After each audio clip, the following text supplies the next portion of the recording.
Hello everyone, it is the me, GamePang21 again. Now, if I sound really tired, it's because my sleep schedule's been all sorts of fucked up. And in all honesty, it might be remaining fucked up at least until the next couple of weeks when I go back to school and I actually manage to get my sleep schedule back under wraps because I've been doing a lot of other stuff recently. So this video might not go up on a Tuesday like it should.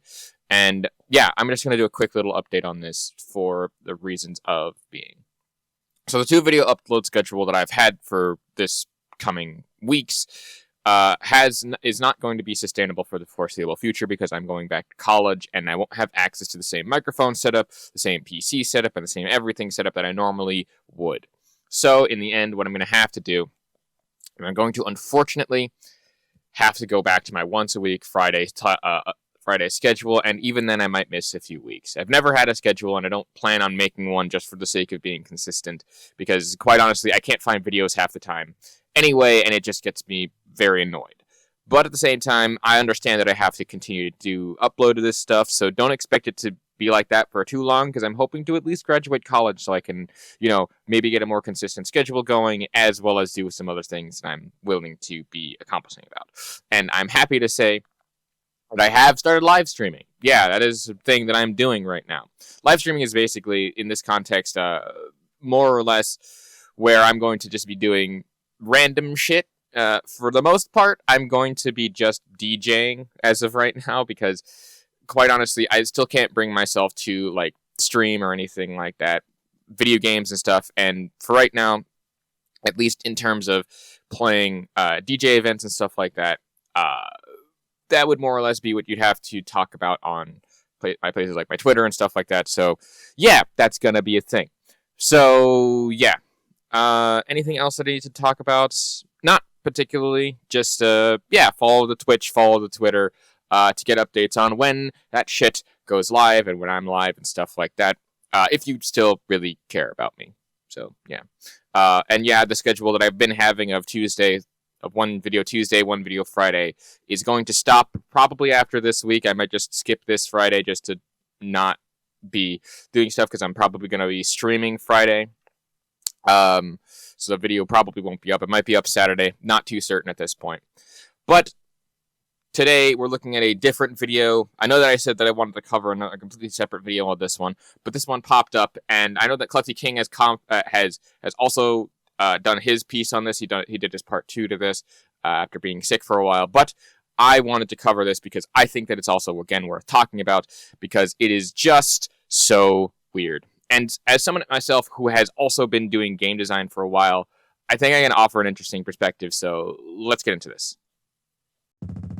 Back in January of 2021, I released a game called Endless Overdrive. It was a small project I developed over the course of about 2 months, an arcade title where you move across a grid playing field shooting blocks and building combos. Very simple premise, but there are 2 catches here. The first of which is that moving and shooting are both automated. You can decide where you move, but not when, and you can only ever fire in the same direction that you're moving. Secondly, every time a block is shot, it gets frozen in place, restricting the amount of space you're able to maneuver through. This is why the combo system exists. Maintaining long enough combos changes the properties of your bullets, allowing you to clear the screen of any frozen blocks. If you ask me, making single-screen arcade games like this is basically the best starting point you can have as a game designer, because anybody can make this kind of game, but making one that actually holds people's attention is one hell of a challenge. When your mechanical scope is so minuscule, you seriously have to think through every design decision you make, maximizing the amount of overlap between each mechanic in order to squeeze out as much depth and nuanced interaction. Okay, so essentially I had to kind of skip by that whole thing because that whole section was just him talking about his game. And essentially it's a single-screen arcade game that he made over the course of a month. I'm unsure if it was for a specific challenge or something like that, because in all honesty, there are game developers who I know that they can make this sort of game in a week, if I'm being completely honest. And again, if you look at things like a game jam and stuff like that, where you have a specific motive and specific esoteric gameplay, and that you have a week or 2 to make, game jams like that exist all the time. And if I'm being quite honest, this definitely does look like a game jam style game where it's one that doesn't have too much depth in terms of the game play value or the gameplay whatever, but in terms of just a general game, if you put it in the context of, say, again, a game jam, 100%, that's a great game. It's a great concept for a game. It's a very interesting concept for a game.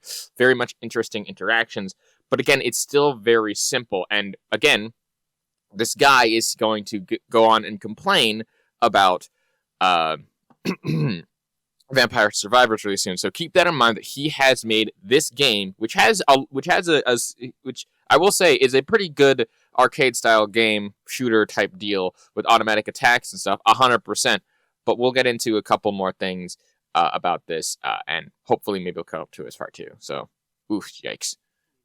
As you possibly can. Hopefully the end result will be like an elaborate Jenga tower, every block laid with such deliberation that to remove a single one would send the whole thing crashing down.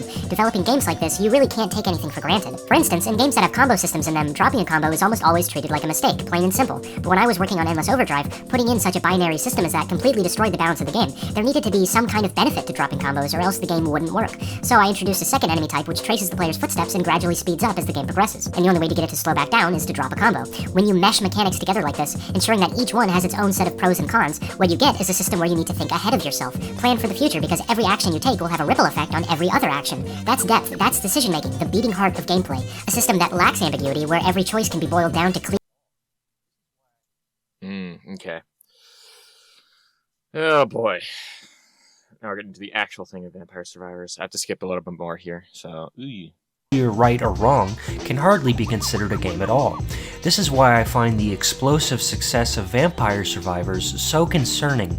The first time I played it, I was really struck by how much it reminded me of Endless Overdrive.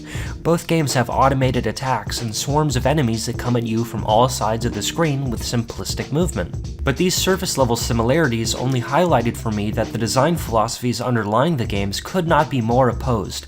I have never in my life played something so hostile to the concept of depth and decision-making as Vampire Survivors. If you were a designer that actually cared about nuanced, multifaceted game... Okay, so bear in mind, he is saying that you would not make a single choice that this game makes, even though there is a lot more depth than he is giving the game credit for. To be honest, I haven't played that much of Vampire Survivors either, but it's a roguelike, first of all, which means that there is a lot more, actual game mechanics happening than, your single screen game, if we're comparing the two. If I'm being honest, I would play Vampire Survivors more than that single screen arcade game because, yeah, it's fun, it's cool, it's nice, but I feel like I can do that on my phone with, Tetris or something like that. If I really wanted to make something like that. And even Tetris itself has vast arrays of actual depth and nuance. It's still a reason why it's being one of the most popular games ever, period, and been resold and repackaged on all the consoles even up to today because there's just so much stuff you can do with it. With this one, I don't get why he's saying that there's no depth to this. Because, again, looking at the differences between the two, yes, there's some similarities, but this harkens back to a more Atari-like 8-bit era style video game, whereas his is more of an arcade cabinet style game, at least in terms of genre defying stuff. One also thing is that if you look specifically, he says that there's no depth or nuance to it, and we'll get into that in a little bit, but in all my honest opinions, there is a lot of depth and nuance to it just from the gameplay that he's going to show, which I'm going to use as an example because he's provided it as an example. And I'm not going to say anything else other than that he's just complaining for the sake of complaining, at least from what I can tell. Mechanics, you would not make a single choice that this game makes. The most obvious way to show this would be the enemy design, the thing that even people who like the game complain about. Every enemy here does the same thing, they walk towards you. Some do this a little bit faster, some do it while having slightly more health, but that's it. Did you expect that skeletons carrying different weapons would attack you in different ways, or attack you at all? Nope, they just apathetically limp at you, same as all the rest, with only a few incredibly... Okay. So, how is it different than the enemy type that you added to your game that traces the player's movements and gradually gets faster the more combos that you happen to land?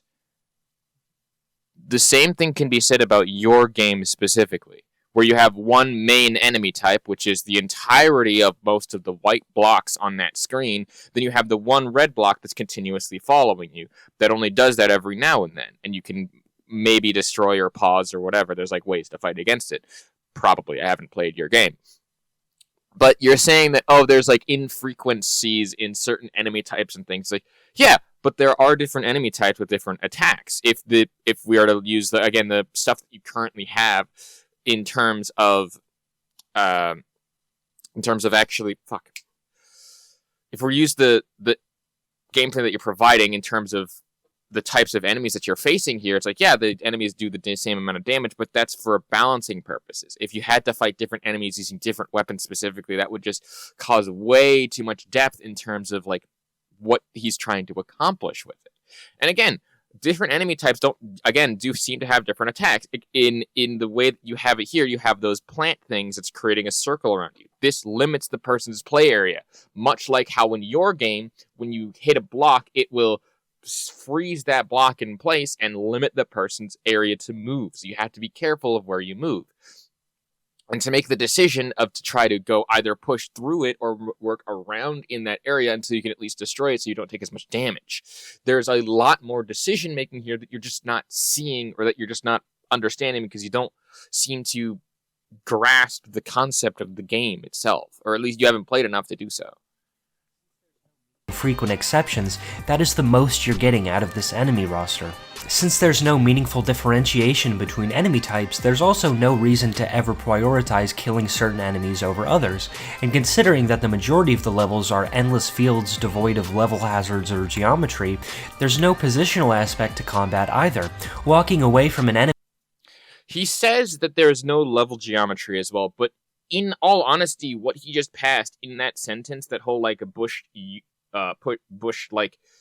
horseshoe looking thing, that is level geometry. Yeah, it doesn't pop up as often, but that's mainly because it's a roguelike, and that specific like tiled area isn't as frequent as other places on the map. And yeah, the map is more procedurally generated, so every single run is completely different. And you're saying that there's no reason to prioritize killing specific enemies over other. There are enemies that do actually do like ranged attack damages that you might want to hit from range or like move up and kill really quickly. But the whole point of it is that, again, you're just not getting the reason as to why the Vampire Survivors is making a lot of these gameplay decisions. And we'll get into some of the attack patterns and stuff, but to be fair, how is that, again, any different from your game?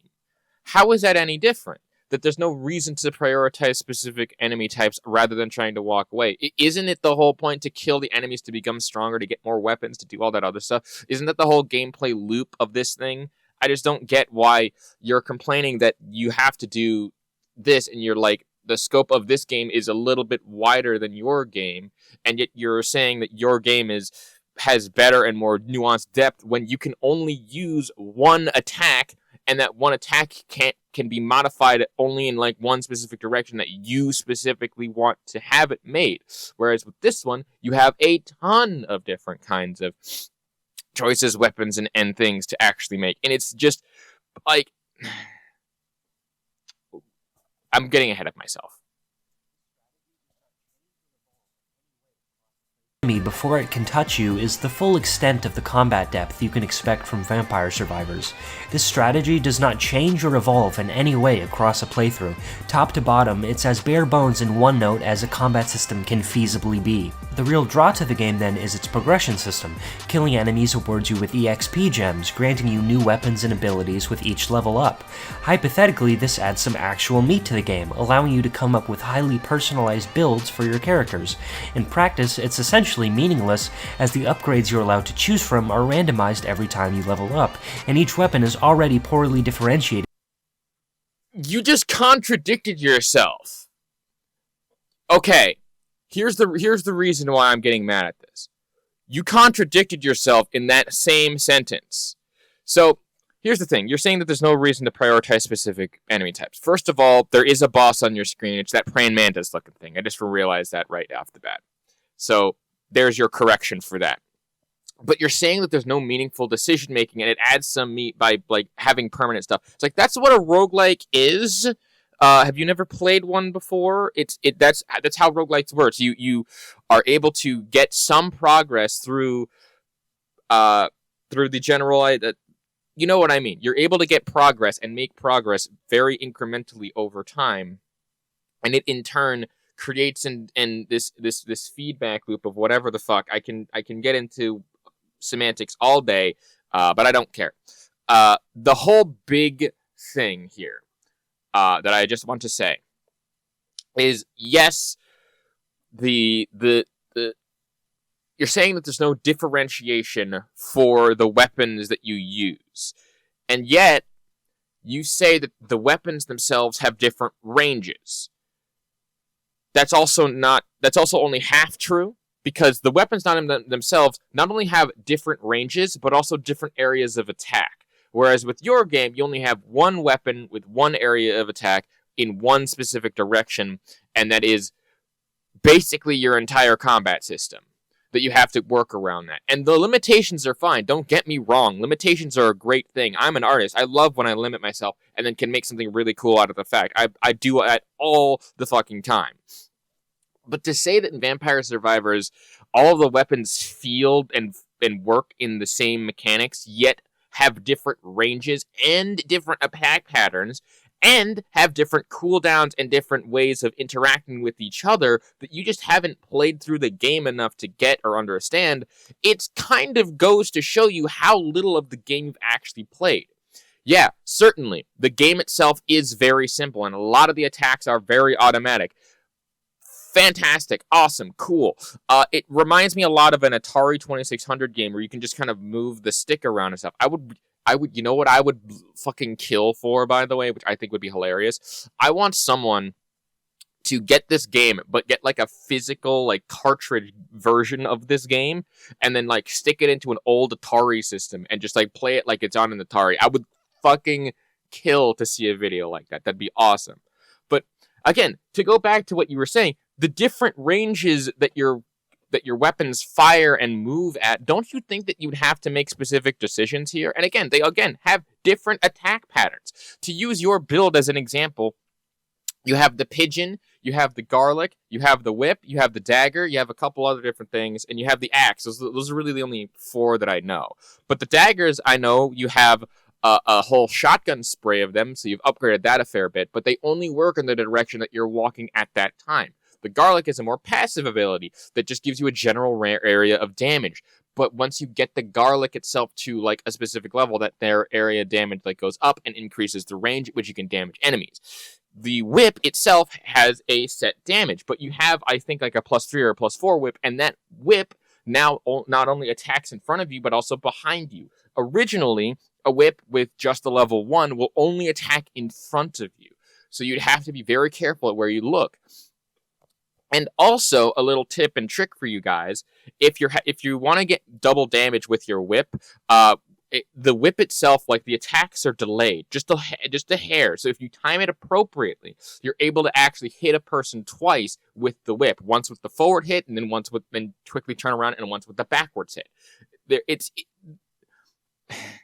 And then finally the axe. The axe kind of goes up and then comes back down. The up range is only about halfway above your screen, but the down range is completely and utterly off of your screen. So you can literally, but it only attacks in that one straight line. So you can literally have to make all these decisions and stuff. And this build is not even the best build in the fucking thing that you're trying to do and or accomplish. But again, you're saying that there's no depth to the game. I just gave you all of the depth to this game, that there's specific attack patterns, that there's specific cooldowns, that there's specific passive and active abilities. It's almost like you haven't played the game enough to really put your 2 cents in on this. I know that was a lot to influence. I'm sorry, but that whole statement is just really weird. To begin with. Since they're all passive and almost never have unique attack properties, you're only choosing weapons based on their range and damage output. To the game's credit, there is a small sliver of strategizing here, as it's important to choose weapons that cover different ranges, but that's hardly enough of a choice to build an entire combat system around.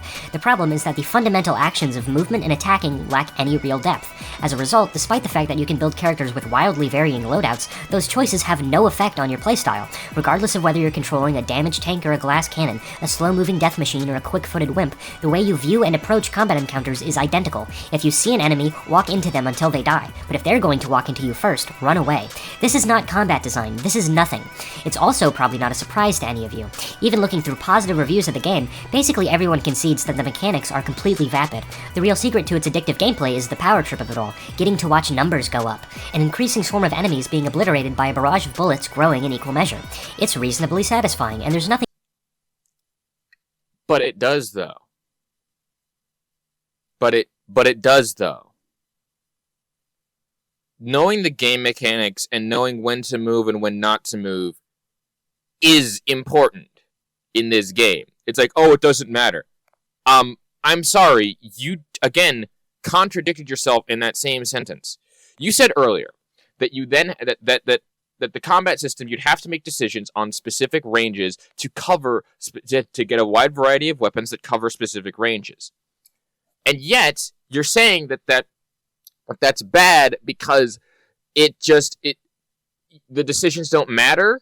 I'm sorry, if you have a close range, very damaging character, you're going to be a glass cannon.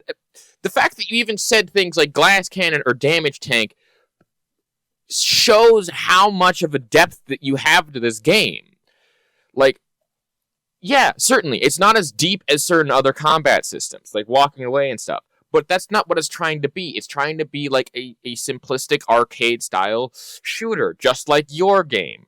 But it's doing it with a lot more depth and nuance than your game does, at least to the majority of other people's opinions. And where are these like negative, bad reviews that you're getting at? I mean, there's probably a handful of people that are like, oh, I just find it fun or something like that. It's like, that's more of an opinion. It's very valid that Vampire Survivors is just not fun for some people. And that's true. True, Vampire Survivors can get boring after a while. At least for me, it got boring. I had to put it down because, yeah, it was fun for a while, but I have other games, and yeah, certainly that might not be like the best thing ever. And you might think, oh, well, that just means that the combat system doesn't have stuff. It's like, no, it does. It's just that I didn't play long enough. It didn't like grab me at the time to really make like a meaningful decision to sit down and play with it. But considering that I'm like setting some other stuff up, I just might play it more because I'm going to be using my Steam Deck a lot more. Anyway. Wrong with the game making you feel good for playing well. My problem though is that playing well has virtually nothing to do with your knowledge of the game systems or decision-making ability, and everything to do with the amount of time you've sunk into the game. As I've discussed, combat being as shallow as it is means that there's no skills you can feasibly improve at as a player. The way you play the game 20 hours in is exactly the same way you were playing 10 minutes in. The only avenue for improvement is spending hours grinding money so you can buy permanent stat upgrades and extra characters. This is why I consider the game to be predatory and honestly morally reprehensible. As a game designer, you have a responsibility to not waste people's fucking time, to build games with. But where was that not having an issue with the game being fun, though? Like, you said earlier that you didn't mind that the game was like the turn-off-you-brain fun time that it was. Like, I think that either was this video or the addendum video that you released like later to like double down on this thing. You're saying to me what you're like. All that I'm hearing is I didn't get the game, therefore the game itself is bad because I didn't understand the nuances and the mechanics of the actual game. That's all that I'm hearing here. Yeah, certainly.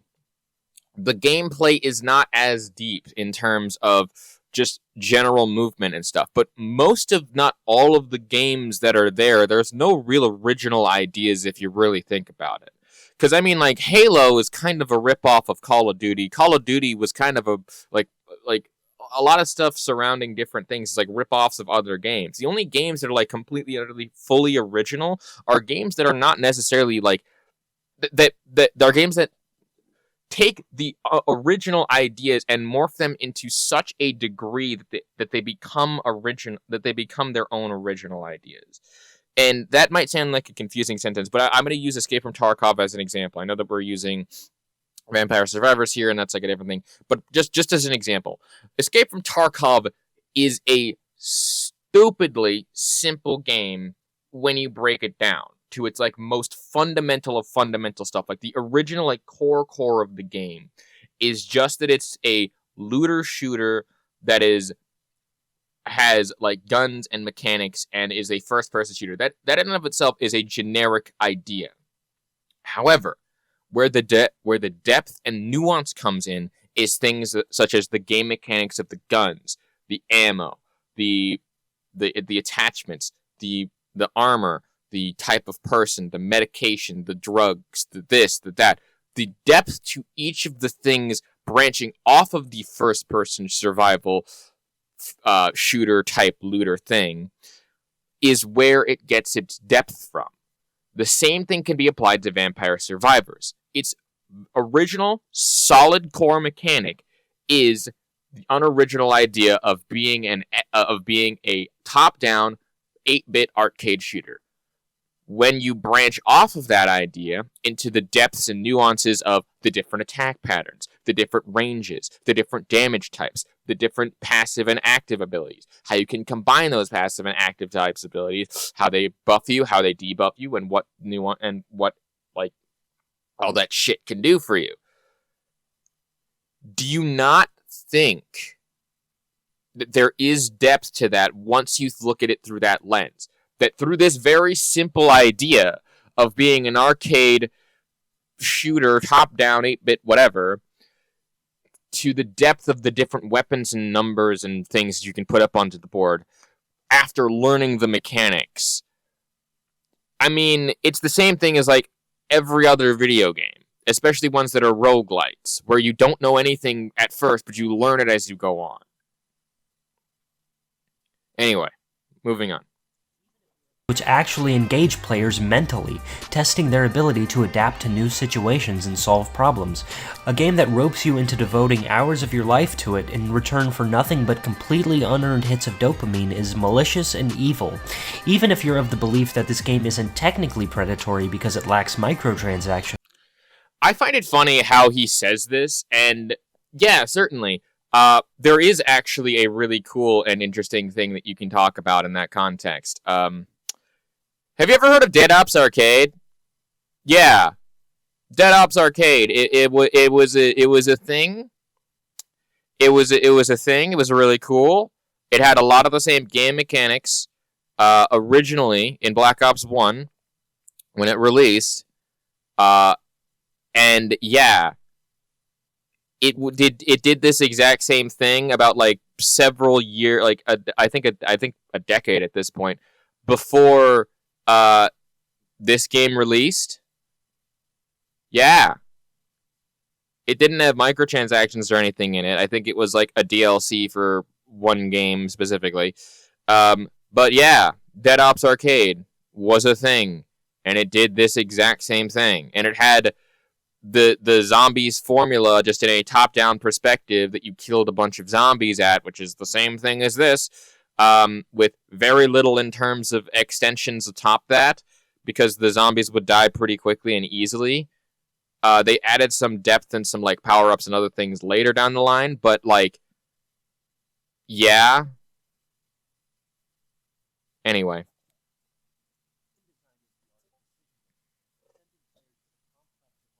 You at the very least have to admit that this style of game design is wide open to exploitation. It's only a matter of time before some AAA company copies Vampire Survivors verbatim, only with even more addictive gameplay slathered in microtransactions. Game design is the art of decision-making, presenting players with a complex, evolving knot to untangle, problems which force you to think beyond the present moment and consider what consequences might happen in the future. But Vampire Survivors has it completely backwards. This is a game only concerned with the past, an entire system whose sole purpose is to highlight the mild satisfaction of realizing that your stats are bigger than they were 5 minutes ago, that you're killing more enemies than you were 5 minutes ago. There is nothing beyond that. There is no future in Vampire Survivors. The fact that the project has already been successful enough to have spawned imitators makes me feel embarrassed to believe in video games. This is artistically worthless dreck that displays a stunning lack of imagination and curiosity for game design as an art form. You might think I'm jumping the gun, being mean to a game that's still in early access. However, I sincerely believe that the only way this game could be meaningfully improved would be to completely rework the mechanics from a fundamental level, and that is not going to happen. You know, I think that I'm done with this. There's like 18 seconds of it anyway left, so yeah. Sorry if this video is a little bit extra long today, but in all honesty, what the fuck is that conclusion? What the fuck? Sir, I brought up Call of Duty and Dead Ops Arcade before. Shut up. It's one of those things where it's like, oh, this has like, this game has depth that I don't understand to it. It makes no sense to me. well, therefore it's a bad game. It's like, just because you don't understand something doesn't make it immediately bad or stupid. Again, to bring up the difference in Dead Ops Arcade as well. Dead Ops Arcade has somehow less depth, but also more depth at the same time, kind of, sort of. It's I would think that on the spectrum of like gameplay complexities, in terms of the original Dead Ops Arcade versus Vampire Survivors versus your original game, I would put your game as the simplest one because that's more of an arcade various one. The second one being Dead Ops Arcade because there's no like progression system other than just like making it to higher waves and then eventually making it to like boss rooms, bonus rooms, and other sorts of stuff like that, and to making an actual like really cool thing. And then you have Vampire Survivors being the most complex because there's actually progression, there's actually like more maps, more people, more stuff, more things, and more places to do. And again, how is most of the stuff that you've listed in terms of like this being a predatory thing and that there's like already copies of Vampire Survivors, like how is that any different from, again, things like Call of Duty, things like Medal of Honor, things like fucking Escape from Tarkov recently, a couple more games that I'm trying to think of off the top of my head, but I can't. There's a ton of examples of people copying other things. It even happens in movies where certain things will be copied immediately, and then one will go off and spawn a franchise, whereas the other one will just be a one and done thing that just like is heralded later down the line as like a masterpiece or something like that. It's I don't know. I'm done. I'm tired. I just wanted to get this video out today, and I'm probably going to be hopefully releasing this Friday because I'm going to be releasing this Friday, hopefully. Maybe, but I don't know. Anyway, guys, my name is GamePang21. This video, trying to hate on Vampire Survivors, honestly, the game dev should just, if he thinks that it's so easy to make this sort of game, he should just make it himself, if I'm being honest, if he's already made his own stuff. Anyway, my name is GamePang21, and a peace off.